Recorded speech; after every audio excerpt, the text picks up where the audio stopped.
All right, today we are diving into a really powerful idea from the book Radical Collaboration. It's a framework that says, you know what? The biggest thing getting in the way of great teamwork isn't our fancy processes or org charts, it's our own defensive attitudes. Let's dig into how we can actually change that. Oh, you know the one I'm talking about. The tension is so thick you could cut it with a knife. People are just talking right past each other. Somebody gets their back up, and nothing, I mean absolutely nothing gets done. It's just so frustrating, right? And it happens all the time. But what if the problem isn't even what you're talking about? This right here is the heart of radical collaboration. The success, or let's be honest, the failure of any conversation, whether it's a high-stakes meeting or just a tough one-on-one, it all comes down to the mindset of the people in it. It's less about the what and all about the vibe, the collaborative or defensive energy that's buzzing in the room. So the book's whole framework really kicks off with this idea of the collaboration mindset. You can think of it as the internal foundation, the starting point, that pretty much determines how we show up and deal with everyone else. Okay, so this mindset gets broken down into three really distinct zones. Think of them like different operating systems for how we behave. And as we walk through these, just ask yourself, which one feels a little too familiar, maybe at your job or even just in your own gut reactions?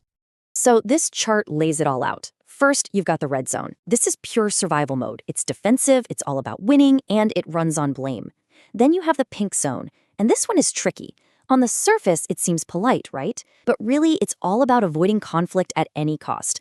Honestly, this is probably the most dangerous zone in an office, because it looks like harmony, but underneath you've got all this passive resistance and resentment just simmering. And then there's the goal, the green zone. This is where we can be authentic, open, non-defensive, and work from a place of high trust to find solutions that work for everyone. This quote just nails it, doesn't it?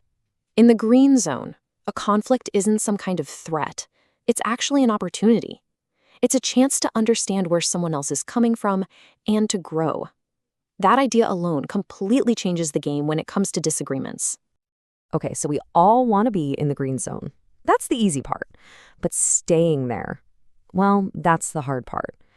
The book points to one main enemy, one big obstacle that is constantly trying to pull us back into that red zone: defensiveness. So what even is defensiveness when you get right down to it? It's basically our brain's knee-jerk reaction when we feel uncomfortable. It's this protective shield that just pops up, and it usually looks like blaming someone else or making a bunch of excuses. And its only job is to protect us from having to look at the deeper fear that just got poked. I mean, this quote is so visceral, but it's perfect, right? It just captures the problem so well. Getting defensive might make you feel better for a second, but it doesn't actually solve anything. You've just covered up the real issue, and now you have a much bigger, stickier mess to clean up later. But here's the good news. We can learn to manage it. The book gives us the super clear 4-step action plan. First, just notice the feeling. Don't judge it. Just go, there it is. Second, physically slow yourself down. Just take a deep breath. This literally interrupts that fight or flight instinct. Third, get curious. Ask yourself, what am I really afraid of right now? And finally, challenge that story you're telling yourself in your head. That negative self-talk, it's almost always blowing things way out of proportion. And to help us pinpoint those hidden fears, the author gives us this fantastic analogy. Are you Teflon or Velcro? You see, with Teflon issues, a comment or a little annoyance just slides right off you. No big deal. But with Velcro issues, man, it sticks. That sticky emotional feeling is a huge signal. It's telling you a hot button just got pushed, and it's pointing you right to a deeper vulnerability that's worth checking out. All right, so we've looked at how to manage our own internal state. Now let's shift gears and talk about how we apply this out in the world when we're actually trying to solve problems with other people. The secret here is to move away from rigid positions and get curious about flexible interests.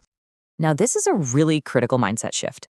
We tend to think of negotiation as this tug of war, where if I give a little, you give a little, and we both kind of lose. But radical collaboration says, no. The goal is to find a creative solution where we're all pulling in the same direction. It's about finding a true win-win, where everyone's most important needs get met. This example from the book shows the difference perfectly. So Ryan and Doug are totally stuck on their positions, the exact dollar amounts. They're at a complete standstill. But the magic happens when they share their underlying interests, the why behind their numbers. Ryan needs a reliable truck for his business. Doug needs cash for his son's tuition. all of a sudden the game changes. They can start brainstorming all kinds of creative solutions that have nothing to do with that $500 gap. And listen, this isn't just some nice, fluffy idea. It's incredibly effective. Research in the book found that people who used this interest-based approach were 33% more successful at actually getting their needs met. So focusing on the why doesn't just feel better, it actually gets you better results. This really drives home the most basic part of any good negotiation. Before you can even start talking about interests, you both have to agree on the exact problem you're trying to solve together. If you don't have that shared starting line, you're just going to keep talking past each other. Oof, okay, we've covered a ton of ground, from our internal mindsets to our external strategies. So how do you actually start? Where do you begin? Let's boil it down to a few simple, powerful actions you can take, like starting right now. These 4 things really work together.